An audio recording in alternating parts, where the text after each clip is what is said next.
નમસ્કાર વિદ્યાર્થીઓ, આજે આપણે ધોરણ 5માં નવોદય પ્રવેશ પરીક્ષા માટે ભાષામાં ફકરાઓનો અભ્યાસ કરવાના છીએ. તો આ ફકરાની અંદર કેવી રીતે તૈયારી કરવી, કેવી રીતે વાંચવું, કેવી રીતે એના જવાબ આપવા, એ વિશે અગાઉ આપણે અભ્યાસ કર્યો હતો. તમને મેં માહિતી આપી છે. આ માહિતી પ્રમાણે આપણે રોજ એક બે ફકરા તૈયાર કરીએ. ઘરે બેઠા બધા બાળકો તૈયારી કરતા હશે એવી હું આશા રાખું છું. અને આગળ આજે ત્રીજા ફકરાનો આપણે અભ્યાસ કરીએ છીએ. ત્યારે આ ત્રીજા ફકરામાં કોની વાત છે? તો કે એક મહાન પાત્રની વાત છે. અમેરિકા આટલું સમૃદ્ધ કેમ છે? વિશ્વનું સૌથી વધુ વિકસિત રાષ્ટ્ર કેમ છે? સારો એવો દેશ છે. એનું માત્ર કારણ છે કે એમને આવા સારા મહાન માણસો મળ્યા. એ પૈકીનું પહેલું પાત્ર છે જ્યોર્જ વોશિંગ્ટન, કે જે અમેરિકાના પહેલા વહેલા પ્રમુખ હતા. એમનું ઘડતર એક ખૂબ સારી રીતે થયેલું અને જેના કારણે એનામાં સારા એવા ગુણોનું સિંચન થયેલું છે. એકમાંના એક એમના ગુણ એટલે કે પ્રામાણિકતા, સત્યનિષ્ઠા, કોઈની સામે સાચે સાચું કહી દેવું, સત્ય બોલવું. આ વાત અહીંયા રજૂ કરવામાં આવી છે કે જ્યારે જ્યોર્જ વોશિંગ્ટન એકદમ નાના હતા, એમની ઉંમર લગભગ 6 વર્ષ જેટલી જ હતી, ત્યારે જે એક ઘટના બની, ત્યારે એક પ્રસંગ બનેલો, એ પ્રસંગ વિશે આજે આપણે વાત કરી રહ્યા છીએ. તો એ જ્યોર્જ વોશિંગ્ટન જ્યારે માત્ર 6 વર્ષના હતા ત્યારે એમના પિતાએ એમને એક કુહાડીની ભેટ આપેલી. ભેટ એટલે કે એને સારું કામ કર્યું હોય અને એને બિરદાવવા માટે પુરસ્કાર સ્વરૂપે જે આપવામાં આવે એમને ભેટ કહેવાય. તો એ ભેટ આપી. આ ભેટ જે છે મળતા જ વોશિંગ્ટન ખુશ થઈ જાય છે અને પછી એ કુહાડીનો ઉપયોગ કેમ કરવો એવું એ વિચારવા લાગે છે. અને વિચારતા વિચારતા એ એમના એક બગીચામાં જાય છે. ત્યાં કેટલાક નાના નાના છોડવાઓ હતા, રોપાઓ હતા. એ સહજતાથી એમણે એના ઉપર ઉપયોગ શરૂ કર્યો અને કેટલાક નાના છોડવાઓ એમણે કાપી નાખ્યા. પછી આ બાળક એટલે કે જ્યોર્જ વોશિંગ્ટન જે છે એ પછી એ મોટા ઝાડવાઓ કાપવા તરફ જાય છે ને એક સફરજનનું ઝાડ જે છે કાપવા પ્રયત્ન કરે છે. સફરજનનું ઝાડ ખૂબ મોટું છે અને જ્યોર્જ વોશિંગ્ટનની ઉંમર સાવ નાની, એટલે સ્વાભાવિક રીતે એ ઝાડ એનાથી કંઈ કપાય નહીં. પણ એને કેટલાય એની પર પ્રહારો કર્યા અને એમાં એક છેદ કર્યો. પ્રયત્ન કર્યો કાપવા, પણ કપાણું નહીં. એટલે એને છેદ એટલે ખાડો કાપીને એ ઝાડના થડ પાસે ખાડો કરી નાખ્યો. ઘણા બધા પ્રહારો માર્યા અને એ ખાડો કર્યો. પછી બનાવ એવો બને છે કે એ દરમિયાન એમના પિતા ત્યાંથી પસાર થાય છે અને એ જોવે છે. તો એને ખ્યાલ આવે છે કે આજે આ બગીચાના બધા ઝાડવાઓ, નાના નાના રોપાઓ બધા કાપી નાખ્યા અને આ સફરજનના ઝાડને પણ છેદ કર્યો. જોવે છે તરત એનો સ્વભાવ જે છે એ ક્રોધિત બની જાય છે. આમ તો સરળ સ્વભાવના, પણ આવું કામ થયું છે, આવું નુકસાન થયું છે, એ જોઈને એનો મિજાજ જે છે બગડી જાય છે. એટલે કે ક્રોધમાં આવી જાય છે અને ખીજાય છે કે આ કોણે કર્યું છે? જેમણે આ કામ કર્યું છે ને એમને સખત સજા થશે. આ સાંભળી ત્યાં બાજુમાં જ ઉભેલો જ્યોર્જ વોશિંગ્ટન એકદમ નિર્ભયતાથી, સહજતાથી આવ્યો અને આવીને કહ્યું, તે મેં કર્યું છે. તે મેં કર્યું છે એટલે કે આ ઝાડવાઓ કાપવાનું, નુકસાન કરવાનું કામ મારાથી થયું છે એમ કહે છે અને એ સ્વીકારે છે ને થોડી વાર એના પિતા એમને કઈ સજા આપે એ સજા સ્વીકારવા એ ઉભો રહ્યો. આ જોઈ એમના પિતા વિચારવા લાગ્યા કે કેટલો મારું બાળક નિર્ભય અને સત્યપરાયણ છે, સાચું બોલી ગયો. અને એના પિતા આ વાતથી ખૂબ ખુશ થયા, રાજી થયા અને એ બોલી ઉઠ્યા કે રે આ બગીચાના ગમે એટલા ઝાડવાઓ બોલે મારો દીકરો સાચું બોલ્યો છે એટલે આ ગમે એટલા ઝાડવાઓ કાપ્યા છે એનું નુકસાન મને પરવડશે, મને પહોંચાશે. ભલે નુકસાન કર્યું છે પણ સાચું તો બોલી ગયો. એટલે પછી એમને ખુશ થઈ એ બાળકને તેડી લે છે. એમના પિતા રાજી થઈ જાય છે અને જ્યોર્જ વોશિંગ્ટનને સાચું બોલવા બદલ એ અભિનંદન પાઠવે છે. તો આમ આપણે પણ આપણા જીવનમાં આવો કંઈક પદાર્થ પાડ, આવું કંઈક જ્ઞાન લઈએ, કંઈક શીખીએ કે આપણે હંમેશા સત્ય બોલીએ. આપણે બધે વાંચ્યું હોય, સાંભળતા હોઈએ કે હંમેશા સત્યનો જ વિજય થાય, હંમેશા સત્ય જ બોલવું જોઈએ, પણ આપણે બોલીએ છીએ કેટલું સાચું? તો આપણે આપણી જાતને ખોળીએ તો આપણે ખ્યાલ આવે કે આપણે ઘણી વખત જરૂર વગર ખોટું બોલતા હોઈએ છીએ, બિનજરૂરી સાવ ખોટું બોલતા હોઈએ છીએ. તો એ ક્યારેય ખોટું ન બોલાય. અને જે લોકો હંમેશા સત્ય બોલ્યા છે અને સત્યનો સહારો લીધો છે એ જ માણસો મહાન બન્યા છે. આપણે એવા ઘણા બધા પાત્રો આપણા ભારત દેશના જોઈએ કે વિદેશી પાત્રો જોઈએ કે જે પાત્રો મહાન બન્યા છે, અમર બન્યા છે, આજે પણ એને આપણે યાદ કરીએ છીએ ને તો એનું એકમાત્ર કારણ છે એની સત્યપ્રિયાણ. સત્ય માટે આપણે ખાસ કરીને મહાત્મા ગાંધીજીને જાણીએ કે એમણે સત્યનો સહારો લઈ અને આખા ભારત દેશને જે છે એ સ્વતંત્ર કરાવ્યા. આગળ પુરાણોમાં જોઈએ તો રાજા હરિશ્ચંદ્ર, એમણે સત્ય માટે એમણે ઘણું બધું ત્યાગવું પડ્યું, તેમ છતાં એમણે સત્ય છોડ્યું નહીં. અને એ સત્ય થકી જ એમ કહેવાય છે કે આ હરિશ્ચંદ્રને એ ભગવાનના દર્શન થયા. ભગવાને એની બધી પરીક્ષાઓ લીધી, ભલે પરીક્ષાઓ લીધી, એમાં એણે ખૂબ મુશ્કેલીઓ વેઠી, પણ એ મુશ્કેલીઓ સહન કરીને પણ એણે ભગવાનને પામ્યા, ભગવાનના દર્શન થયા. તો આવું સારું એવું ફળ એવી વ્યક્તિને પ્રાપ્ત થાય કે હંમેશા સત્ય બોલે, સારા ગુણોનો સહારો લે અને સારા સંસ્કારોને જીવનમાં ઉતારે. તો હું આશા રાખું બધા બાળકો પાસે કે એ દરેક બાળક જે છે, ખાસ કરીને આપણા 5મા ધોરણના બાળકો, એ ક્યારેય ખોટું ન બોલે. ખોટું બોલવાથી ક્યારેય ફાયદો નથી થતો, હંમેશા આપણે જ નુકસાનીમાં હોઈએ છીએ. દેખીતી રીતે આપને ફાયદો દેખાય પણ વાસ્તવમાં તો એ નુકસાન છે. એટલે ઘરે ક્યારેય કોઈ બાળક ખોટું ન બોલે, કે શાળા પરિવાર જ્યાં પણ જાય, મિત્ર સર્કલ ક્યાંય પણ એ ખોટું નહીં બોલે એવી આશા છે બાળકો પાસે. અને એ માટેનો આ પેરેગ્રાફ છે. તમને સત્યનું મહત્વ શું છે, જો અહીંયા સત્ય જો કેટલું બધું નુકસાન કર્યું જ્યોર્જ વોશિંગ્ટને, તેમ છતાં એના પિતાએ એમને સજા ન કરી. શા માટે? સત્ય બોલ્યા. આ સત્યનું મહત્વ, સત્યનું મૂલ છે. જેટલું મૂલ આંકીએ એટલું ઓછું છે. આવા તો ઘણા બધા પાત્રો છે, અને પણ અહીંયા આપણે મુખ્ય પાત્રોની વાત, મેં તમને 3 પાત્રો મહાત્મા ગાંધીજી, જ્યોર્જ વોશિંગ્ટન અને રાજા હરિશ્ચંદ્રની વાત કરી છે. અને એના જીવનમાંથી આપણને સત્યનું મહત્વ સમજાય જાય તો આપણું જીવન ધન્ય થઈ જાય. બરાબર ને? તો બધાએ હંમેશા આપણે સત્ય બોલવું જોઈએ. અને તો આ વિશેનો આજે આપણો ફકરો જે છે 3 છે, અને એમાંથી આપણે જવાબો આપવાના છે. હવે તમને વગર સમજાયો મારા ખ્યાલથી વાંચવા નહીં પડે, અને તમારી પાસે પુસ્તક છે, નવોદયનો નવનીત છે, એ નવોદયના નવનીતનો 3જો ફકરો જે છે તમે બધા વાંચી જાઓ.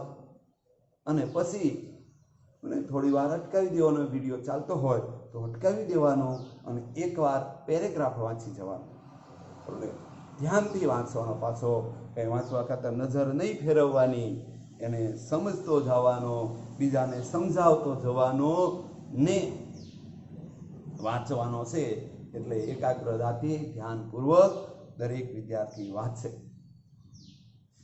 થોડી વાર વાંચ્યા પછી મને જો અહીંયા વાંચવાનું છે, અટકાવી દેવાનો વિડીયો અને પછી એના પ્રશ્નો વાંચવાના છે. પ્રશ્નોમાં શું પૂછ્યું છે તો કે પહેલો પ્રશ્ન છે, જો મેં બોર્ડ ઉપર તમને લખીને બતાવ્યું છે કે જ્યોર્જ વોશિંગ્ટનના પિતાએ એક નાની કુહાડી આપી. કારણ કે શા માટે આપી? કુહાડી મુકાવા આપી છે. તો એના નીચે આપણે પ્રશ્નોના ઉત્તરો આપ્યા છે, 4 વિકલ્પો આપ્યા છે. એમાંથી આપણે પસંદ કરવાની છે. જો હું એ વિકલ્પો વાંચું છું, બધા ધ્યાન આપજો. તેમના છોકરાને માગી હતી, જ્યોર્જ વોશિંગ્ટને એમના પિતા પાસે માગી હતી કે મને કુહાડી આપો, મારે પહેલાં ઝાડવાઓ કાપવા છે. તો કે ના, એમને માગી નહોતી, એમનામાં આપી હતી.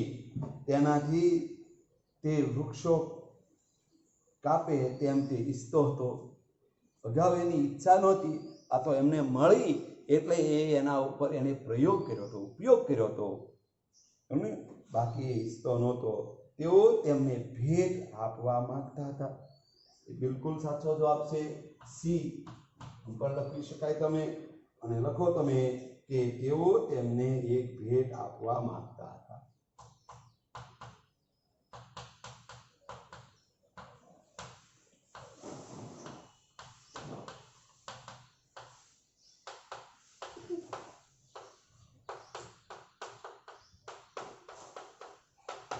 માંગતા હતા. સરસ. જો તમે પ્રશ્નો વાંચો, પ્રશ્નોની સાથે વિકલ્પો પણ આપેલા છે. એ 4 વિકલ્પો વાંચવાના, વિચારવાનું અને પછી આપણે યોગ્ય લાગે, સાચો લાગે તે જવાબ આપવાનો છે. જ્યોર્જ વોશિંગ્ટને સફરજનનું ઝાડ કાપવા પ્રયત્ન કર્યો કારણ કે તો અહીંયા એના જવાબો છે, સાંભળજો બરોબર. તેને વૃક્ષ કાપવાનું ગમતું હતું. તે મોટા ઝાડ ઉપર કુહાડી અજમાવવા માંગતો હતો. તેના બાપુજીએ ઝાડ કાપવાનું કહ્યું હતું નહીં, એવું તો કંઈ કહ્યું નહોતું. તેને સફરજન ખાવું હતું. સફરજન ખાવા માટે કાપ્યું હતું? ના, એ માટે નહોતું. તે મોટા ઝાડ ઉપર, કારણ કે નાના ઝાડવાઓ, નાના છોડવાઓ એ કાપી ચૂક્યો હતો. હવે એ મોટા ઝાડવા પર એ કુહાડીનો ઉપયોગ અજમાવવા માંગતો હતો. એટલે આપણે લખશું તે મોટા ઝાડ ઉપર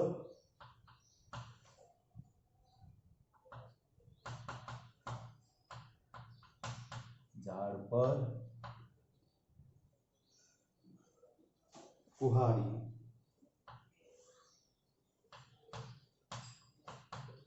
અજમાવવા માંગતા હતા.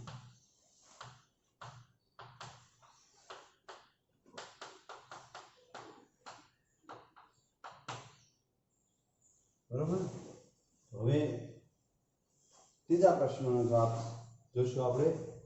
ત્રીજો પ્રશ્ન શું છે તો કે જ્યોર્જ વોશિંગ્ટનના બાપુજીએ તેના દીકરાને શિક્ષા કરી નહીં. શા માટે ન કરી? તો વિકલ્પો વાંચું, બધા ધ્યાન આપજો. તેઓ દીકરાને બહુ ચાહતા હતા. તેમને છોકરો ખૂબ ગભરાયેલો લાગ્યો. ના, એવું નહોતું. નિડરતાથી ઊભો હતો અને કોઈ ડર્યો નહોતો. તેમનો છોકરો સાચું બોલ્યા, તેનાથી તેઓ ખૂબ રાજી થયા હતા. સાચું, બિલકુલ સી જવાબ આવશે. પણ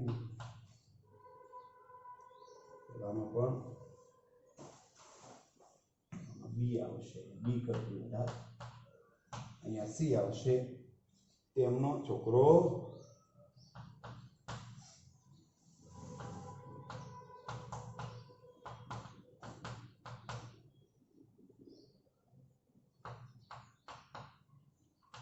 સાચું બોલ્યો, તેનાથી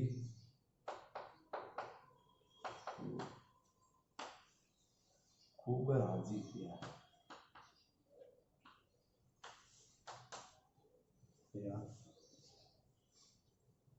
હવે ચોથો પ્રશ્ન જુઓ, પોતે સફરજનનું ઝાડ કાપ્યાનું વોશિંગ્ટને કબૂલ્યું, કારણ કે શા માટે એમણે કબૂલ્યું?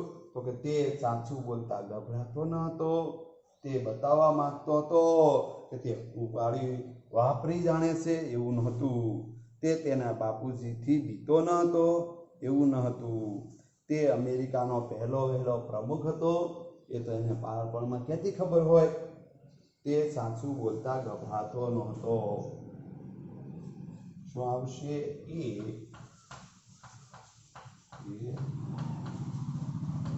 સાચું બોલતા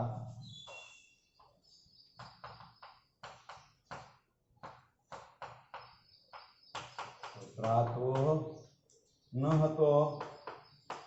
તમારી ચોપડીમાં પણ જવાબો આપેલા છે, તમે બરોબર અહીંયા સી, બી, સી, એ અને પાંચમો પ્રશ્ન તમને અહીંયા દેખાય છે, પણ નીચે એનો જવાબ કદાચ ન દેખાય. તો યાદ રાખજો, આપણે હું અહીંયા લખું તો છું પણ કદાચ તમને ન દેખાય તો સાંભળી લેજો કે જ્યોર્જ વોશિંગ્ટનના પિતાએ કહ્યું, મારો છોકરો ખોટું બોલે તે કરતા બાગના બધા ઝાડ ગુમાવવું મને પરવડે પહોંચાય, કારણ કે એ નુકસાન ભલે ગમે એટલું કર્યું છે પણ સાચું તો બોલ્યો છે. આવું શા માટે ને લાગ્યું?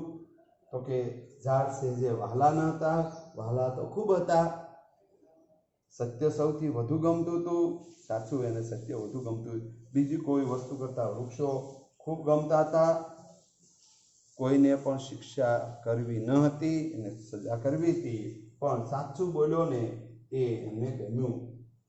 સત્ય સી જવાબ આવશે, સત્ય સૌથી વધુ ગમતું.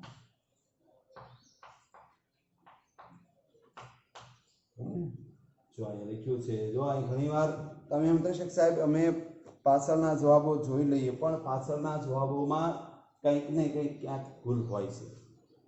ટાઈપ કરવા વાળાની એબીસીડી ક્રમાંક પાછળ આપ્યા હોય તો એમાં ટાઈપ કરવામાં ભૂલ થાય, કંઈક ખોટા આપ્યા એવું નથી કહેતો, પણ એ ટાઈપ કરવામાં ભૂલ થઈ હોય જેના કારણે ક્યાંક ખોટા જવાબો આપ્યા હોય તો આપણે અહીંયા સાચા જવાબો હું એ તમને આપું છું, એ તમારે માન્ય રાખવાના છે અને એ તૈયાર કરવાના છે. જવાબો ગોખવાના નથી, આપણે તો જવાબો તૈયાર કરતા શીખવાનું છે કે કોઈ પણ પ્રકારનો પેરેગ્રાફ આપ્યો હોય તો આપણે કેમ સોલ્વ કરી શકીએ.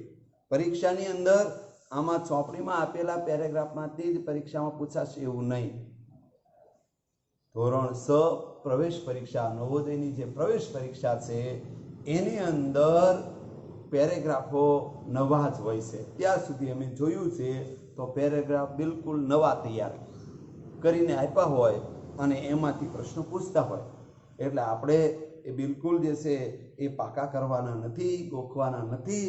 આપણે એટલું શીખવાનું કે હું એનો જવાબ કેવી રીતે તૈયાર કરું, આમાંથી જવાબ કેવી રીતે મેળવી શકું એ શીખવાનું છે. અને જવાબો તો આપેલા જ છે, હવે એમાંથી જ આપણે શોધવાનું છે. આપણે 50% કામ તો સરળ કરી દીધું, આપણે નવા જવાબો શોધવાના નથી, આપણે વિકલ્પોમાં આપ્યા છે અને એ જવાબો પેરેગ્રાફને આધારે આપણે શોધવાના છે.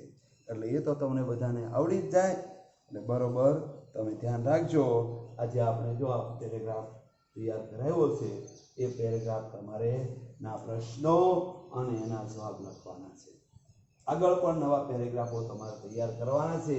હું અહીંથી એક એક પેરેગ્રાફ તમને સમજાવીને એના જવાબો લખાવીશ. તમારે લખવાના રહેશે, તમારે તૈયારી કરવાની રહેશે. ઘરે પણ હવે આપણે તૈયારી કરવી પડશે. અત્યાર સુધી આપણે એમ હતું કે થોડા દિવસમાં એ છે એ શરૂ થઈ જશે, નિશાળ શરૂ થઈ જશે અને આપણે નિશાળમાં સારી તૈયારી કરી શકશું. પણ હવે એવું કાંઈ સંકેત નથી ક્યારે નિશાળ શરૂ થાય, એટલે કે ક્યારે આપણે ભણવાની સૂચના મળે, ક્યારે જાહેરાત થાય એ નક્કી નથી. એટલે દરેક બાળકો હવે ઘરે ડાહ્યા બની અને બરોબર અભ્યાસ કરે. ડાહ્યા બાળકોને એક જ વાર કહેવું પડે ને ઘણા બાળકોની ફરિયાદો હોય વાલીઓ ફોન કરીને કહેતા હોય કે સાહેબ અમારું બાળક જે છે એ ઘરે બરોબર જોતું નથી, વિડીયોનો અભ્યાસ કરતો નથી, બરોબર શીખતું નથી, વાંચતો નથી, લેસન બરોબર નથી કરતા, આવા ફોન અમને આવતા હોય તો હવે એવા ફોન ન આવે એ જોવાનું કામ તમારું છે. તમે બરોબર તૈયારી કરશો, અભ્યાસ કરશો એટલે વાલીએ ફોન કરવા પડશે નહીં. અને આપણે એવો જ ડાયું બનવાનું છે કે આપણા વાલીની ફરિયાદ આપણા સાહેબ સુધી ન જાય, બરાબર ને? તો એ રીતે તમે બધા તૈયારી કરજો. હવે પછીનો પેરેગ્રાફ છે એ પણ બહુ સરળ છે, મજા આવે. જો અહીં બધા જ પેરેગ્રાફ ખૂબ મજા આવે છે અને આપણે જ્યારે અભ્યાસ કરીએ ત્યારે મજા આવે, આનંદથી અભ્યાસ કરવાનો, જેથી કરીને વધારે સારી રીતે આપણે અભ્યાસ કરી શકીએ. તો અહીંયા પછીનો પેરેગ્રાફ છે કે પૃથ્વી સપાટી પર સતત થતા પરિવર્તનો. તો કેવા પરિવર્તનો થાય? તો કે ખાસ કરીને ભૂસ્ખલીય. ભૂસ્ખલીય એટલે જમીન સપાટીમાં જે છે ફેરફાર થાય, ધરતીકંપ આવે, પવન, વાવાઝોડું, આવી આકસ્મિક કુદરતી અકસ્માતો થાય.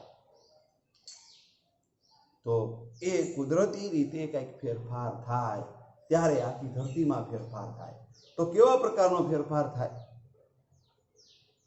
તો કે ઘણી જગ્યાએ મોટા મોટા ડુંગરો હોય તે ધરતી ધધણાવે એટલે ડુંગરો બધા ધરાશયી થઈ જાય, પડી જાય, ઘરના ઘર પડી જાય,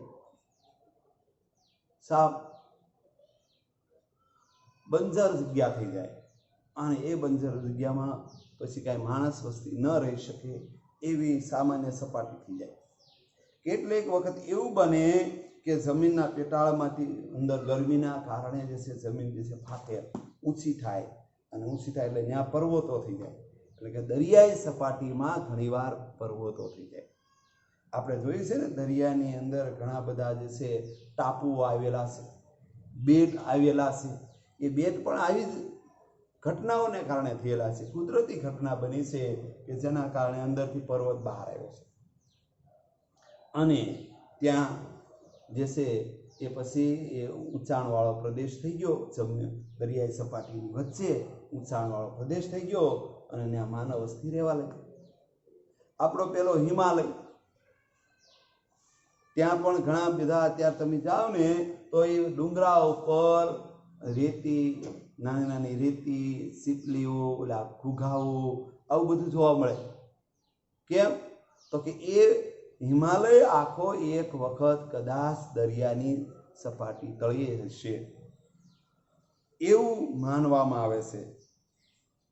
દરિયો છે ત્યાં જે છે એ પહેલા જમીન સપાટી હશે, ત્યાં દરિયો થઈ ગયો અને અહીંયા જ્યાં છે એ એના બદલે આખી જે છે પર્વતમાળા બાંધી. એટલે આવા પરિવર્તનો જે થાય છે એમાં ઘણા બધા પરિબળો જવાબદાર છે. જો અત્યારે પણ એક કુદરતી પરિબળ થયું ને, શાળાઓમાં વિદ્યાર્થીઓ જઈ શકતા નથી, ધંધા રોજગાર બધા અટકી પડ્યા, આ પણ એક પરિબળ છે, કુદરતી જ પરિબળ કહેવાય. કે આવું બધું બનાવ બને, બધું એ છે, ખૂબ વરસાદ થાય, બધું ધોવાઈ જાય, નદી નાળા તૂટી જાય, આ પણ એક પરિબળ છે કે જેના કારણે માનસ જાતિને કેટલું નુકસાન ભોગવવું પડે. તો આ કોરોનાના કારણે આજે કેટલાય માણસોને કેટલોય નુકસાનો થયા છે અને છતાંય એ માનવ જીવન જે છે એ જીવે છે મુશ્કેલીઓની વચ્ચે. તો એવો એક પેરેગ્રાફ જે છે એનો અભ્યાસ આજે આપણે કરવાનો છે. હું પેરેગ્રાફ વાંચું, તમારે બરોબર ધ્યાન આપવાનું છે અને એના પ્રશ્નોના જવાબ તમારે જાતે લખવાના છે. આ પેરેગ્રાફના પ્રશ્નોના જવાબ હું તમને લખાવીશ નહીં, તમારે લખીને મને મોકલવાના વોટ્સઅપથી. પ્રશ્ન અહીંયા જેમ મેં બોર્ડમાં લખ્યા છે ને એમ તમારે જોઈને લખવાના, પણ હા પાછળ આપેલા જવાબોમાંથી નહીં. જો એમ આપશો ને તો મને ખ્યાલ આવી જ જશે કે આ બાળકે કાંઈક ભૂલ કરી છે, એટલે કે પાછળથી જોઈ લીધું છે. તો એવી આપણે કોઈએ ભૂલ કરશું નહીં, બરાબર ને? એ ખોટું, કારણ કે આપણે પહેલો જ પેરેગ્રાફ ભણ્યા જ્યોર્જ વોશિંગ્ટન, બરાબર ને? ખાલી હું અહીંયા વાંચન કરી જાઉં છું, તમારે એમાંથી તમારે જવાબો તમારી મેળે શોધવાના, અને તમે શોધી બતાવો તો મને ખ્યાલ આવે કે આ બાળકો બરોબર અભ્યાસ કરે છે. પૃથ્વીની સપાટીમાં હંમેશા પરિવર્તન થતું જ રહેશે. જે પ્રદેશ અત્યારે પાણીથી ઢંકાયેલો છે તે કદાચ ઘણા વર્ષો પહેલા સમુદ્રની ઉપર હશે. દરિયાઈ શીપલા જે પહેલા પાણીના તળિયે હતા તે અત્યારે ઉચ્ચ પ્રદેશમાં જોવા મળે છે. દરિયાને તળિયે પડેલા પદાર્થોથી બનેલા જુદા જુદા પ્રકારના ખડકો આપણને હિમાલયના ઘણા શિખરો પાસે જોવા મળે છે. આનો અર્થ એ છે કે એકવાર હિમાલય દરિયાના તળિયે પડેલો હતો. ક્યાં હતો? દરિયાના તળિયે હતો. ત્યાં દરિયો છે અને એ ભાગ ઉચ્ચ પ્રદેશ બની ગયો. પૃથ્વીની સપાટીને બદલવા માટે ઘણી વસ્તુઓ એટલે કે પરિબળો ભાગ ભજવે છે. જેવા કે નદીઓ માટી ખસડી જાય છે, દૂર દૂર સુધી ખસડી જાય અને ત્યાં વિશાળ મેદાનો બની જાય, ત્યાં જમીન બની જાય, ત્યાં લીલોતરી વાવેતર બની જતા હોય અને જ્યાંથી ધસડાણ હોય ત્યાં બધું સાફ થઈ જાય. એટલે એવા એક પરિબળો પવન, સૂટી રેતી અને ધૂળ ઉડાડીને લઈ જાય છે. પવનના કારણે થાય, એક નદીના કારણે, પાણી પૂરના કારણે થાય, એક પવન આવે તો પણ માટી જે છે એક જગ્યાથી ઉડી અને બીજી જગ્યાએ જતી રહેશે. એટલે એક જગ્યા બંજર બને, એટલે કે ઉપયોગ વગરની બને, ત્યાં કાંઈ વાવી ન શકાય અને ત્યાં ખેતીકામ ન કરી શકાય એવી બની જાય.